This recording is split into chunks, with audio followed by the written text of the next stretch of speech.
What up, guys? Welcome back to FIFA 13 Ultimate Team Noob. Here with my American slash MLS hybrid team. Trying to just figure out best way to get the best chemistry, but with this way I get almost everybody at 9 except for DeVio.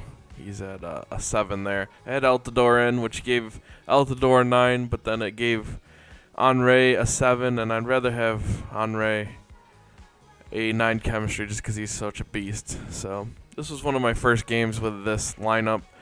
Finally took Altidore out of the starting lineup, so we're going up against these guys. And a nice new feature this year is that you can't see what type of team you're playing until you actually get into a game.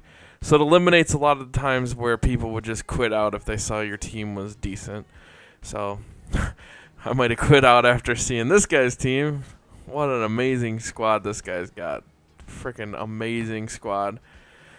And but you know, it is what it is. You never know what you're gonna get. Just because they have a great team doesn't mean they're a good player. And I start off right off the bat in the 8th minute with a corner kick, header from Henry, puts it in the back of the net. Such a good heading skills. He doesn't have the best heading numbers as far as like what his rating is, but he just seems to get to every single ball that you kick to. Love Henry. Loved him last year, love him this year.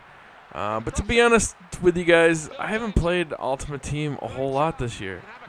I got super addicted to it last year. I just haven't got into it this year. I mean, I don't know. Once you build your teams or your couple teams that you want, there's really not a whole lot of benefit anymore. I mean, obviously, if I wanted to build a new team, I would have to start playing again so I can get some coins to build a new team. But I just haven't had that urge this year like I did last year. Last year, I just constantly wanted to play it, constantly wanted to get more coins to buy some new player, to build some sort of new fancy team, and I haven't done it this year. What I have been doing a lot more, though, this year than I did last year is playing the pro clubs.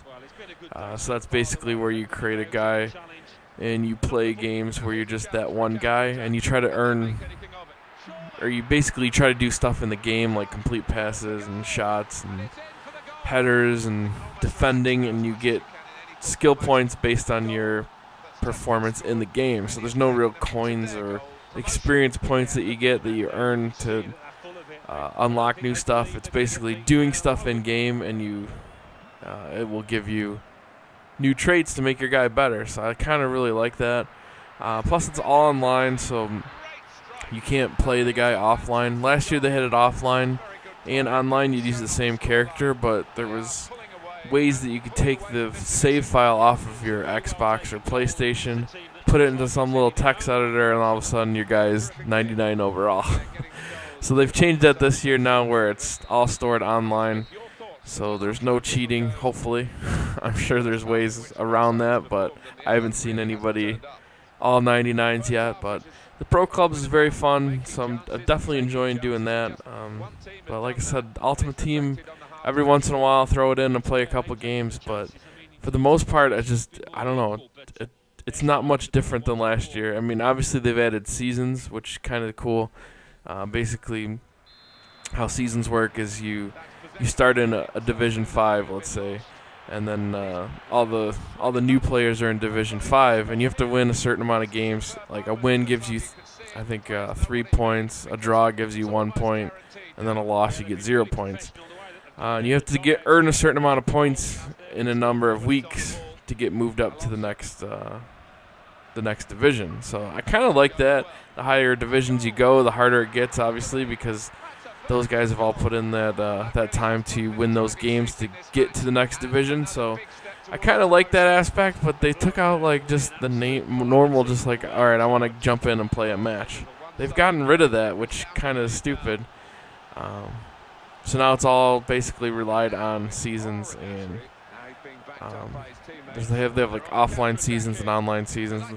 Playing against a computer sucks. They're just so overpowered sometimes, the way that they able to take the ball away from you, and they just sit there and pass constantly. It's completely different than the way a human plays.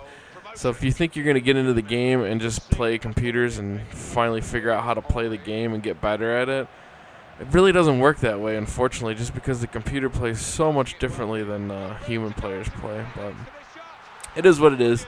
I still like the game. It's still very, very fun. I really do enjoy FIFA. Not the biggest soccer guy in the world. I definitely do enjoy watching it when it is on TV, but for the most part, like, I'm not a giant soccer guy. Like, I don't know every single guy that plays in the BPL or Serie A or the Championships League or any of that stuff. I don't really know all the players. I mean, playing last year helped a lot just because you're forced to start learning some of the big guys, because obviously when you're opening card packs and you get somebody in a pack, you want to know how good they are, if they're worth keeping, maybe building a team around, or if they're a very, very good player, you could sell it for some pretty decent coinage. So it does help to learn some of the players' names and who they play for and how good they are. But at the end of this game, I'm winning 7-4, 90th minute. Have this one in the bag, obviously, and guy kicks it out of bounds there. It was kind of back and forth a little bit, but for every goal he would score, I would score 2 more. So, or basically, it was no defense at all in this game. Here's this guy, complete breakaway now. Goes the kick. Gets a foul just outside the box. I thought that was a penalty at first, especially considering where he had to come to give me the card. But it did happen outside the box. So he gets a free kick here. Changes his guys up. 90th minute, I'm not really concerned about losing at this point, even if I could see the goal here. He kicks and boom, it freezes, and it's frozen solid. It's frozen so solid I had to turn my Xbox off, and of course I get a loss for this. And this is one of the issues with EA. If you get disconnected, and even if it's not your fault, like this is completely not my fault, I still get the loss for the game, and I'm sure he gets the win. But yeah, I really do like the FIFA Ultimate Team. It's just I haven't been playing it a whole lot lately, so hopefully you'll continue to support this, and I might bring some more out later. All right, guys, talk to you later. Peace.